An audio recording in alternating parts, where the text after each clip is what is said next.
Dyson স্ফিয়ারের মূলত তিনটি প্রধান ধারণা রয়েছে। ডাইসন সোয়ার্ম এটি শত শত বা হাজার হাজার স্বতন্ত্র সৌর সংগ্রাহকের সমষ্টি, যা তারার চারপাশে একটি বলয় বা মেঘের মতো অবস্থান করে। এটি সবচেয়ে বাস্তবসম্মত ধারণা।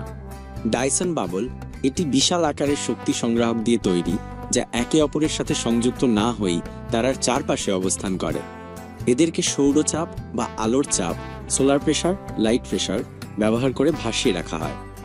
ডাইসন শেল এটি একটি সম্পূর্ণ কঠিন অখণ্ড গোলক, যা তারাকে সম্পূর্ণভাবে ঘিরে রাখে। এটি সবচেয়ে শক্তিশালী এবং কল্পনামূলক ধারণা, তবে এর ইঞ্জিনিয়ারিং চ্যালেঞ্জগুলো প্রায় অসাধ্য। ডাইসন স্ফিয়ারের ধারণাটি কেন এত গুরুত্বপূর্ণ? এর প্রধান কারণ হল শক্তির চাহিদা, এনার্জি ডিমান্ড। আমাদের পৃথিবীর জনসংখ্যা এবং প্রযুক্তির উন্নতি দ্রুত গতিতে বাড়ছে। এর সাথে পাল্লা দিয়ে বাড়ছে শক্তির চাহিদা। জীবাশ্ম জ্বালানি সীমিত এবং পরিবেশের জন্য ক্ষতিকারক।